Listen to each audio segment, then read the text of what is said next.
Z dynasty की कहानी 10 वर्ष बाद से शुरू होती है। रात के आकाश में काले बादल मंडराते थे और आकाश इतना काला था कि ऐसा लगता था कि नीचे जमीन पर दब रहा है। आकाश से गिरने वाली बारिश की बूंदें हवा के झोंके के बीच विशाल भूमि पर लुढ़क गईं। जंगल में तुम्हारे आगे कोई गांव नहीं है, पीछे कोई जमीन नहीं है और दूर से जाती हुई एक ही प्राचीन सड़क है और वह दूर तक फैली हुई है। रात के आसमान के काले बादलों में हल्की गड़गड़ाहट हुई और आसमान और धरती के बीच बारिश धीरे धीरे बढ़ गई। पृथ्वी गंभीर और गंभीर है। हवा और बारिश की आवाज को छोड़कर जंगल पिच काला है। प्राचीन सड़क के किनारे पर केवल एक ही प्रकाश जलाया जाता है जो थोड़ा सा प्रकाश प्रकट करता है। यह एक जंगल की झोपड़ी है। इसके मालिक का उपनाम है एक अधेड़ उम्र का व्यक्ति जिसकी उम्र 40 साल के आसपास है, जिसका जन्म यहाँ से 3 की दूरी पर जियोची टाउन में हुआ था। उत्तर की ओर जाने वाले यात्री आराम करने और चाय पीने के लिए जगह प्रदान करते हैं ताकि कुछ कठिन पैसा कमाने के लिए। इस समय बॉस वह अपनी दुकान के काउंटर के पीछे बैठा हुआ था। घर से बाहर हवा और बारिश की आवाज को ध्यान से सुन रहा था, थोड़ा से हंस रहा था और धीरे से आहें भर रहा था। ऐसे खराब मौसम में सबसे अधिक संभावना है कि कोई और ग्राहक नहीं आएगा। ऊपर उनकी झोपड़ी जियोची टाउन और कोंगसांग पर्वत के बीच स्थित है, जो पश्चिम में एक बड़ा पहाड़ है। दरवाजे के बाहर की प्राचीन सड़क प्राचीन काल से व्यापार यात्रा का रास्ता रही है और ये पूर्व में बड़े शहर का एकमात्र रास्ता भी है, डोंगई चांगे सिटी। इसलिए यात्री समय समय पर गुजरते हैं। अभी इस तूफानी रात में इस सुनसान दुकान में अभी भी कुछ ग्राहक हैं जो बाहर की कड़कड़ाती हवा और बारिश से बचते हुए अंधेरी और धुंधली झोपड़ी में चुपचाप बैठे हैं। चरपना बॉस के सामने तेल के दीपक की बत्ती उसने एक हल्की सी कर्कश आवाज की। ईमानदार अधेड़ उम्र के आदमी को उसकी नींदपन से जगाया। घर से बाहर हवा और बारिश की आवाज तेज और तेज हो गई, मानो सिसकियों से घुट रही हो। ऐसा लग रहा था कि इस रात यहाँ के मेहमान विदा नहीं हो पाएंगे। ऐसा सोचते हुए उसने अपनी दुकान में ग्राहकों की ओर देखा।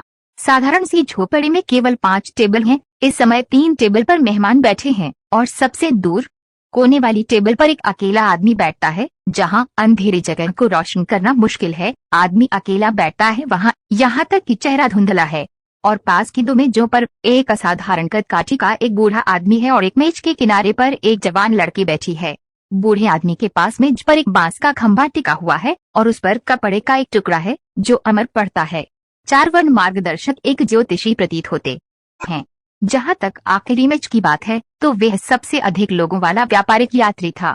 कुल मिलाकर 4 लोग थे और उनके पीछे का कोना सामानों से भरा हुआ था। इस समय ऐसा लग रहा था कि बीच में एक युवक भूत को धीरे से कोसना ठीक है, इसके बारे में बात मत करो। 4 में से एक और बूढ़ा आदमी जो उम्र में बड़ा लग रहा था उस पर चिल्लाया, अपना सिर घुमाया, बॉस है की ओर मुस्कुराया और थोड़ा माफी मांगी। बॉस है, आज की हवा और बरसात का दिन बड़ा है, ये इसके कारण आप हमारे साथ देर तक जागते रहे। बॉस वह मुस्कुराया और अपना सिर हिला दिया। व्यापारिक यात्रियों का ये समूह अक्सर इस प्राचीन सड़क की यात्रा करता है और वे कई बार आराम करने के लिए उसकी छोटी सी दुकान पर आए हैं, इसलिए उन्हें नियमित ग्राहक माना जाता है। उसने तुरंत कहा, इससे कोई फर्क नहीं पड़ता, मेरे लिए देर तक जागना सामान्य है, लेकिन आज दिन से ही काले बादलों से ढका हुआ है। आप अभी भी अपने रास्ते पर क्यों हैं? सर बूढ़ा चौंक गया था जब उसने यह सुना और फिर उसने उसी समूह में अन्य लोगों को देखा और एक व्यंग्यपूर्ण मुस्कान के साथ कहा, वास्तव में हम क्यों नहीं जानते कि आज मौसम खराब है, लेकिन बाहर जाना वास्तव में कठिन है। बॉस, उन्होंने कहा।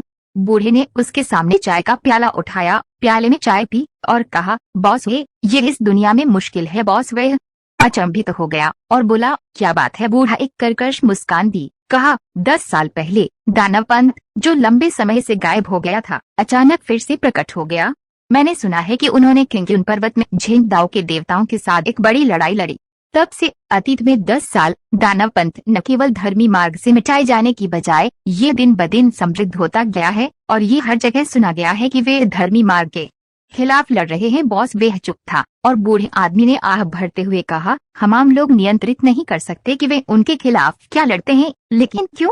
कलाई के तहत दुनिया अराजकता में है और अब चोर बड़े पैमाने पर हैं और अनगिनत लोग हैं जो घरों को लूटते हैं और हम खाने के लिए बाहर हैं और हम हर दिन चिंतित हैं इस डर से कि हम एक बलवान से मिलेंगे। इसलिए हम अपने रास्ते पर चले गए, लेकिन हम हवा और बारिश से अवरुद्ध थे। यहाँ आओ, कृपया मालिक। वह बॉस उसने अपना सिर हिलाया और कहा, इसका इससे कोई लेना देना नहीं है, आपको इसे दिल पर नहीं लेना है। वह बात कर रहा था, तभी अचानक दूर कोने से एक आवाज आई और हल्के से कहा, तो यह सज्जन सोचते हैं कि अब जब दुनिया में अराजकता है और चोरों का बोलबाला है, तो क्या आप शैतान के संप्रदाय की बात कर रहे हैं। बूढ़ा वाक रह गया, लेकिन इससे पहले कि वे कुछ बोल पाता, उसने ज्योतिषी और युवा के साथ टेबल की ओर देखा। उसके सामने लड़की, और लड़की की आंखें चमकीली थीं। उसका रूप सुंदर है और उसके मुंह के कोनों के चारों ओर उथले गड्ढे हैं, जिससे वे यह प्यारी लगती है। इस समय उसने अचानक अपना मुंह खोला और बूढ़े व्यापारी यात्री को देखकर मुस्कुराई। यह बूढ़ा आदमी। बूढ़े ने उसकी ओर देखा और कहा, क्या बात है लड़की? जवान लड़की ने धीरे से कहा, बूढ़े आदमी, आपका पतला चेहरा है और कई रेखाएं हैं, लेकिन आपके चेहरे का आकार टूटा नहीं है। हालांकि आपके जीवन में कई मोड़ हैं, फिर भी प्रभु सुरक्षित हैं। बस इतना है कि आपके छठे हिस्से में एक छोटा सा निशान है, स्वर्ग, जो आपके चेहरे पर चलता है, जीवन रेखा और धन रेखा को अवरुद्ध करता है। जब आप बूढ़े हो जाते हैं तो तबाही हो सकती है। अब आपकी उम्र को देखते हुए कम बात करना और कम परेशानी पैदा करना बेहतर है। सभी व्यापारियों ने मिलकर अपना रंग बदला और बूढ़ा आदमी खड़ा हो गया और बूढ़े और जवान को करीब से देखा। कोई प्रतिक्रिया नहीं हुई और वह शांत रहा। लंबे समय के बाद बूढ़े व्यक्ति का चेहरा बादल और अनिश्चित था। उसने चारों ओर देखा और अंत में वापस बैठ गया। अपने हाथों को लड़की के पास ले गया और कहा, आपके मार्गदर्शन के लिए धन्यवाद। उसके वापस बैठने के बाद छोटी दुकान तुरंत गिर गई। चुप कोने में कुछ रहस्यमय आदमी भी इस समय शांत हो गया था और अब कुछ नहीं बोला। ये सिर्फ इतना है कि लंबी रात वास्तव में असहनीय थी। लंबे समय के बाद वहां के व्यापारिक यात्रियों में धीरे धीरे बातचीत शुरू हुई।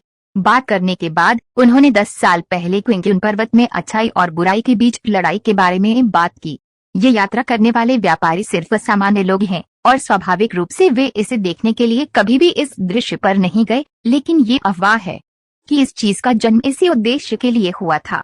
इसके अलावा धर्मी साधना के वे स्वामी हमेशा रहस्यमय और अप्रत्याशित रहे हैं और वे सामान्य लोगों के मुंह में सबसे अच्छी बात करने वाले बिंदु हैं। जैसा कि उन्होंने बात की, कई युवाओं की आवाज धीरे धीरे तेज हो गई और अन्य लोगों ने भी इसे सुना और उनकी ओर आकर्षित हुए।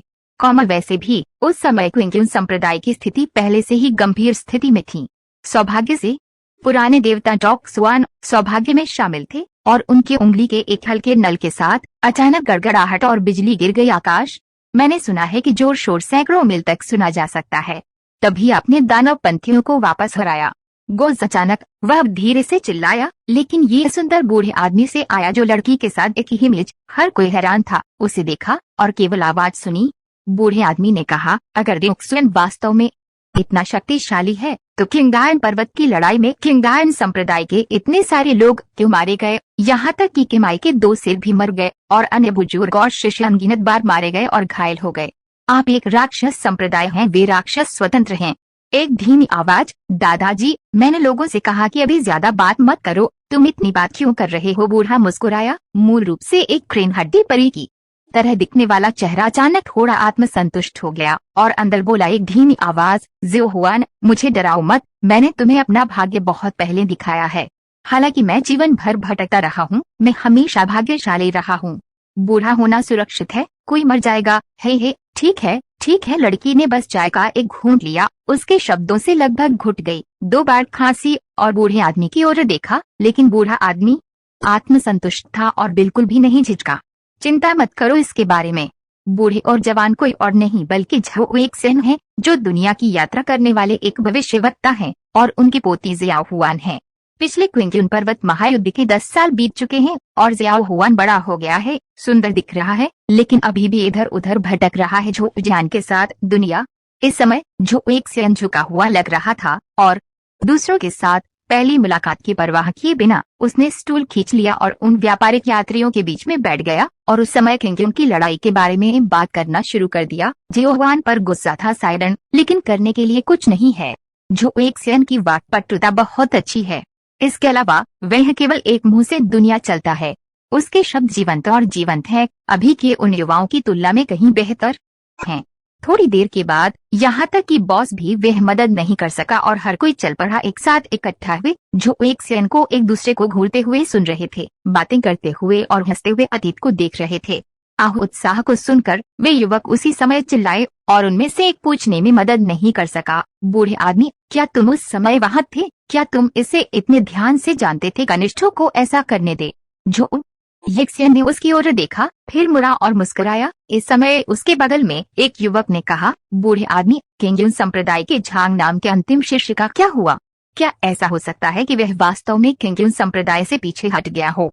जो यक्ष्यन ने भौहें चढ़ाई, एक पल के लिए चुप रहा, फिर अपना सिर हिलाया और कहा, मुझे इस बारे में पता नहीं है। उस दिन दृश्य अराजक था। ऐसा लगता है कि झांग ज़ियाओफान भी बेहोश हो गया था और शैतान द्वारा छीन लिया गया था। अंत में संप्रदाय और वह तब से पहले से ही गायब है। आसपास के लोग थोड़ी देर के लिए आहें भरते रहे। वास्तव में झांग ज़ियाओफान के जीवन के अनुभव का रहस्य वास्तव में क्विंगुनमिन और त्यानिन मंदिर का एक महत्वपूर्ण रहस्य है और ये कभी भी लीक नहीं होगा। लेकिन जब उस दिन रहस्य का खुलासा हुआ तो वहाँ काफी कम लोग मौजूद थे, खासकर शैतान के पंथ के लोग मौजूद थे। इसलिए लंबे समय के बाद दुनिया ने धीरे धीरे इस बात को फैलाया।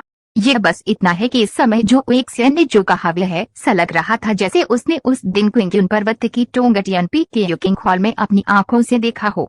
बॉस, उसने आह भरी और कहा, मुझे नहीं पता कि लड़का अब कैसे कर रहा है, वह अब कैसा है। अचानक कोने में बैठे रहस्यमयी आदमी की आवाज फिर से सुनाई दी। एक संकेत के साथ बेहोश उलटफेर। जो यक्ष्यन ने अपना सिर घुमाया, छाया में बैठे आदमी को देखा और कहा, क्यों भाई, क्या आप जानते हैं? वे आदमी एक पल के लिए चुप रहा, फिर धीरे से बोला, बेशक मुझे पता है, बस हालांकि यहाँ तक कि यदि आप ऐसे लोग हैं जिन्होंने उसे पहले देखा है तो शायद अब आप उसे पहचान नहीं पाएंगे। ज़ियाओफुआन ने भौहें चढ़ाई और कहा, उसे क्या हो गया है? अंधेरे में छिपा हुआ घर से बाहर हवा और बारिश ने आकाश और जमीन को भर दिया, जैसे कि ये थोड़ा और दयनीय था। कोंगसांग पर्वत, 10,000 चमगादड़ों की प्राचीन गुफा और नायब 800 साल पहले पुराने काले दिल वाले बूढ़े आदमी शैतान के संप्रदाय के पूर्ववर्ती ने दुनिया को डराने के लिए शैतान के संप्रदाय को आज्ञा देते हुए यहाँ रक्त शोधन हॉल का उत्कर्ष बनाया। पर अब नई पीढ़ी के चेले नालायक हैं। वह स्थान सुनसान और मुरझाया हुआ अति सुनसान है और बानबट प्राचीन ग्रोटो की गहराई में छिपे नेक्रोमैंसर रसातल के बगल में ये अनगिनत विदेशी दुश्मनों द्वारा कब्जा कर लिया गया है जो अचानक आए थे।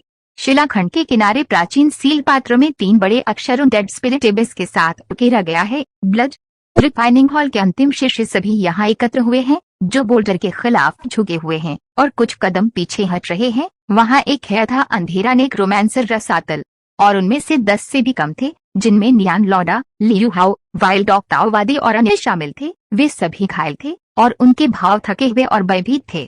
उनके सामने जमीन पर दर्जनों लाशें इधर उधर पड़ी थीं, जो काले रंग के पुरुषों से घिरी हुई थीं, जो उनके आकार से कई गुना बड़े थे और उन सभी की छाती पर बिना किसी अपवाद के कशीदाकारी ही खूब पड़ी थी।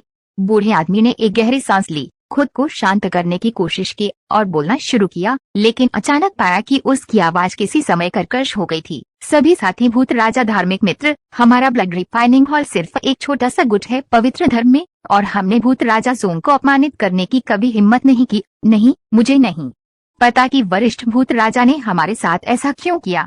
एक जिसकी छाती पर सोने की कशीदाकारी की हुई खोपड़ी है, जो काले रंग में दूसरों से पूरी तरह अलग है। वह आदमी बाहर आया, नेता की ओर देखा और उदासीनता से कहा, बॉस, पवित्र धर्म में स्थिति अब बहुत स्पष्ट है और अधिपति भूत के राजा ने भी आपको कई बार पत्र भेजे हैं, लेकिन आप अभी भी मूर्ख की तरह हैं। आज हमसे निपटें और कल हमसे निपटें। मैंने जांगशिंग हॉल के दरवाजे पर फिर से पूजा की। क्या आपको भूत नहीं लगता? राजा सुजरिन तुम्हारे दिल में नहीं है। बूढ़े आदमी का चेहरा पीला पड़ गया, ये जानकर कि वर्तमान पवित्र धर्म में 4 प्रमुख गुटों के नेतृत्व में आंतरिक संघर्ष तेजी से उग्र होता जा रहा है और सभी छोटे गुट उससे जुड़े हुए हैं।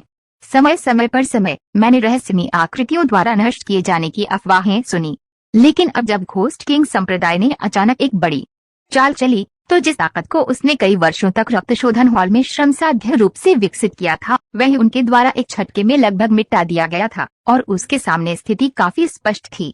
निश्चित रूप से काले रंग के आदमी ने उपहास किया और कहा, बॉस, मैं आपको फिर से बता दूं, भूत राजा और पितामह बहुत प्रतिभाशाली हैं और पवित्र धर्म का एकीकरण बस कोने के आसपास है। वह आपके रक्त शोधन को लेना चाहता है उसके झंडे के नीचे हॉल, क्योंकि वह तुम्हारे बारे में बहुत सोचता है। कृतज्ञ मत बनो। बाद की बात करें तो उनकी आवाज पहले से ही धमकियों से भरी हुई थी। बूढ़े आदमी का माथा पसीने की बूंदों से ढका हुआ था। हालांकि स्थिति स्पष्ट थी, उसका छोटा रक्तशोधन हॉल भूत राजा के संप्रदाय को नहीं हरा सकता था। चाहे कुछ भी हो, लेकिन पितृपक्ष द्वारा पारित नींव अपने हाथों से नष्ट हो जाएगी क्या? ये फैसला करना वाकई मुश्किल है।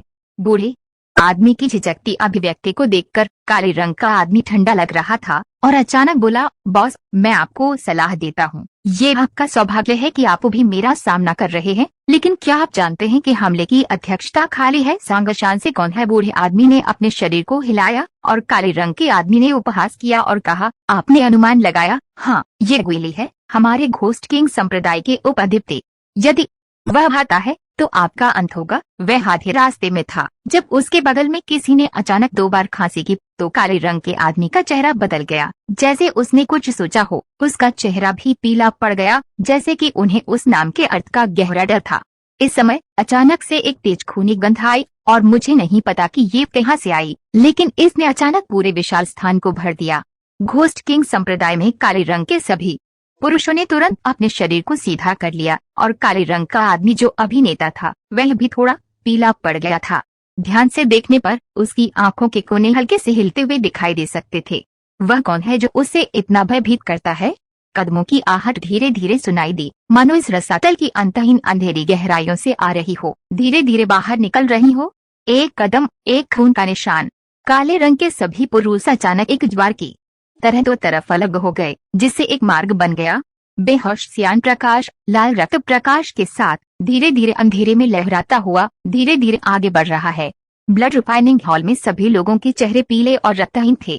10 साल पहले घोस्ट किंग संप्रदाय में घोस्टली नाम की कोई आकृति नहीं थी, लेकिन संप्रदाय में ये अफवाह थी कि 10 साल पहले धार्मिकता और राक्षसों के बीच खूनी लड़ाई के बाद भूत राजा संप्रदाय के प्रमुख भूत राजा ने एक पद ग्रहण किया था। अपने संप्रदाय के तहत धर्मी तरीके से गद्दार और उसे अपना माना। पवित्र शास्त्र बुक ऑफ हेवन का दूसरा खंड जो घोस्ट किंग जोंग के हाथों में गिर गया था, पीढ़ी से पीढ़ी तक सौंप दिया गया था। और ये घोस्टली ताओवाद में अपनी अविश्वसनीय प्रगति के अलावा उसका स्वभाव उल्टा हो गया है। खून को मारने और निगलने में इतना अच्छा है कि ये दानव पंथ के लोगों को भी भयभीत कर देता है। हाल के वर्षों में दानव संप्रदाय के भीतर आंतरिक कलह तेजी से भयंकर हो गया है और क्विंक्यून संप्रदाय का एक साधारण शिष्य गुइली अचानक घोस्ट किंग संप्रदाय का नंबर 1 जनरल बन गया है। सोलिटर ने खून चूस लिया है अनगिनत लोगों के साथ। भूत राजा के विशेष रवैये के साथ वह जल्द ही भूत राजा के कबीले में एक व्यक्ति बन गया जो एक व्यक्ति के अधीन और 10,000 लोगों से ऊपर है। लेकिन ये व्यक्ति ब्लड रिफाइनिंग हॉल के ये लोग 10 साल पहले इस व्यक्ति को देख चुके हैं। भीड़ में जंगली कुत्ते ताओवादी ने उसकी ओर देखा। आदमी धीरे धीरे अंधेरे में दिखाई दिया, इतनी मजबूत खूनी आभा के साथ मानो उसके शरीर की गहराई से निकल रहा हो। मैदान में अनगिनत लोग खड़े थे, लेकिन एक आवाज नहीं थी। उसका रूप अब भी पहले जैसा ही है, बिना किसी बदलाव के, और उसकी भौहों के बीच की सूरत साफ देखी जा सकती है। लेकिन एक जंगली कुत्ते का दिल बिना रुके धड़कने लगा, मानो सामने खड़ा शख्स कोई इंसान न हो बिल्कुल, लेकिन ये एक खूंखार जंगली जानवर है। तुम, उसने पहला वाक्य धीरे से कहा। उसकी आवाज स्थिर और कठोर थी, जो इस जगह गूंज रही थी। समर्पण करें या नहीं? अनगिनत लोग उसके पीछे खड़े थे, लेकिन कोई भी उसके पास नहीं आया। ब्लड रिफाइनिंग हॉल में हर कोई एक दूसरे को देख रहा था। बूढ़ा पसीने से टपक रहा था और उसे अपने शरीर पर घाव भी महसूस नहीं हो रहे थे। लेकिन इस समय अचानक मैदान में एक अजीब सी चीख सुनाई दी। जाओ नरकोइली के बगल में जमीन पर अचानक एक कृपाण चमक उठा। उसके निचले पेट की ओर छुरा घूम पा और हत्यारे के बाल अस्त व्यस्त थे। उसकी अभिव्यक्ति उन्मत्त और चकित थी। दोनों पैर कटे हुए थे, बहुत खून बह रहा था। यह देखकर कि ये व्यक्ति ब्लड रिफाइनिंग हॉल का शिष्य लग रहा था, जो गंभीर रूप से घायल हो गया था। आखिरकार डर और दर्द के बीच अपना दिमाग खो बैठा। वह बुरी तरह चिल्लाया और गोली पर वार किया। ठीक एक क्षण बाद घोस्टली के दाहिने हाथ से खूनी लाल रोशनी के साथ मिश्रित एक गहरा नीला प्रकाश निकला और इस व्यक्ति को घेर लिया। हवा में खून की गंध कुछ भारी हो गई। मुरझाया हुआ शरीर कमजोर होकर साइड में गिर गया। ब्लड रिफाइनिंग हॉल में लोगों के चेहरे थोड़े पीले हो गए और कुछ युवा शिष्य कांपने लगे। लेकिन घोस्टली की आंखों में धीरे धीरे एक लाल चमक दिखाई दी और वह फिर से धीमा हो गया। ने कहा, तुम आत्मसमर्पण करोगे या नहीं? और उसके हाथ में बदसूरत काली आत्मा खाने वाली छड़ी, आग की छड़ी, धीरे धीरे जल उठी। उसके पीछे काले रंग के सभी पुरुष एक साथ सांस लेते हुए और एक ही समय में कदम आगे बढ़ते हुए प्रतीत हो रहे थे। रक्त शोधन हॉल में सभी लोगों को डुबोते हुए एक अतुलनीय और भयानक आभा फैल गई।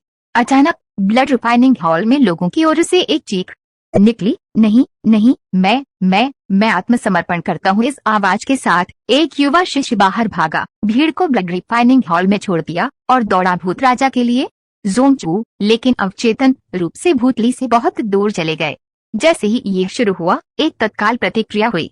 ब्लड रिफाइनिंग हॉल में सभी ने मेरी तरफ देखा और मैंने आपकी तरफ देखा। समय समय पर कोई न कोई बाहर आया। ये जानकर कि स्थिति समाप्त हो गई है, बुजुर्ग ने आह भरी और कहा एक दयनीय मुस्कान, बस इतना ही, बस इतना ही। फिर वह अधिक से अधिक बाहर आया और हर कोई उसके पीछे हो गया और धीरे धीरे घोस्ट ली के सामने चला गया। एक काले दिल के साथ एक काली हथेली के आकार की लोहे की प्लेट निकाली उस पर और इसे दोनों हाथों से भूत को दे दिया।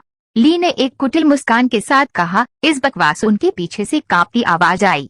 हर कोई अचंभे में पड़ गया। उसने देखने के लिए अपना सिर घुमाया और अचानक देखा कि अभी अभी एक व्यक्ति शिलाखंड के सामने खड़ा था और उसने आगे उनका पीछा नहीं किया। दाववादी जंगली कुत्ता डाउइज्ड वाइल्ड डॉग ने बूढ़े आदमी को देखा, जोर से हंकते हुए लेकिन जोर से कहा, बॉस, जब आप मुझे ब्लड रिफाइनिंग हॉल में ले गए तो हमने काले दिल वाले पूर्वज की मूर्ति के सामने एक साथ शपथ ली, ये जीवन कभी नहीं बदलेगा। तुम ऐसा कैसे कर सकते हो? बूढ़े का चेहरा शौम से चमक उठा। उसने अपना सिर नीचे कर लिया और धीमी आवाज में बोला, जंगली कुत्ते, स्थिति लोगों से अधिक मजबूत है, अपनी तलाश मत करो मौत, जल्दी आओ। पैर क्योंकि डर इतना बड़ा था कि मामूली कंपकंपी को नियंत्रित करने में सक्षम नहीं था। हालांकि वो कांप रहा था और धीरे धीरे अपना सिर हिलाया। नहीं बॉस, नहीं, आप मुझसे जो भी करवाना चाहते हैं आप कर सकते हैं, लेकिन आप चाहते हैं कि मैं ब्लड रिफाइनिंग हॉल के खिलाफ विद्रोह करूं? बिल्कुल नहीं। उसने सामने का सामना किया, चकित और खाली, जैसे कि सब कुछ बिखर गया था, और उसने धीमी आवाज में कहा, मैं एक बच्चा होने के बाद से एक राक्षस की तरह बड़ा हुआ। हर कोई मुझे नापसंद करता था, यहाँ तक कि मेरे अपने माता पिता ने भी मुझे छोड़ दिया। मुझे जंगली कुत्तों ने पाला और पीड़ित किया, सभी प्रकार की कठिनाइयाँ और अपमान। ब्लड रिफाइनिंग हॉल में प्रवेश करने के बाद दूसरों को धमकाने और गर्व महसूस करने की मेरी बारी थी। उस समय मैंने कुलपति के सामने एक भारी शपथ ली कि मैं निश्चित रूप से इसमें ब्लड रिफाइनिंग हॉल का पालन करूंगा जीवन, और मुझे मरने का पछतावा नहीं होगा। हर कोई दंग रह गया और बड़े ने देखा कि भूतली का चेहरा धीरे धीरे उदास हो गया और वह चिंतित हो गया। उसने कभी नहीं सोचा था कि ये जंगली कुत्ता, जो आमतौर पर बदमाशी करता है और ताकत से डरता है, जीवन के लालची और मौत से डरे हुए, अब अचानक ऐसे बदल गए। लेकिन ऐसा नहीं हो सकता क्योंकि ये जंगली कुत्ता अकेला है, उसे अपनी जान की भी परवाह नहीं है, और तुरंत क्रूरता से कहा, ठीक है, तुम महान हो तो तुम अकेले रक्त शोधन हॉल का समर्थन कर सकते हो। शिंगलिंग ने फेंक दिया। ये खत्म हो गया और जंगली कुत्ते ने अवचेतन रूप से इसे पकड़ लिया, लेकिन फिर उसका शरीर हिंसक रूप से कांपने लगा और वह सांस लेने के लिए हाँफने लगा। भूत राजा संप्रदाय के काले पुरुषों के बीच बुजुर्ग और अन्य सभी गायब हो गए। केवल जंगली कुत्ते को चमकते हुए शिलाखंड के नीचे अकेला छोड़ दिया। काले रंग में अनगिनत पुरुषों का सामना करना पड़ा और उसके सामने ज्यादा दूर नहीं खड़ा था। ये पौराणिक शैतान है जो खून खाता है और जिसे मारना आसान है। उसकी फीकी और खूंखार नजरें जंगली कुत्ते के चेहरे पर पड़ी। जंगली कुत्ते ने महसूस किया है कि उसने लगभग एक दुष्ट आत्मा को देखा था। यदि ये उसके पीछे विशाल शिलाखंड के समर्थन के लिए नहीं था तो वह बिल्कुल नहीं जानता था कि क्या वह अभी भी खड़ा हो सकता है। हालांकि इस अत्यधिक भय के बीच उसने धीमी और कांपती आवाज में कहा, तुम मुझे मार दो। बोलते ही उसने ब्लैक हार्ट टोकन को अपने हाथ में पकड़ लिया, अपनी आंखें बंद कर ली और ठंडी लोहे की प्लेट लग रही थी उसके शरीर में गल जाए।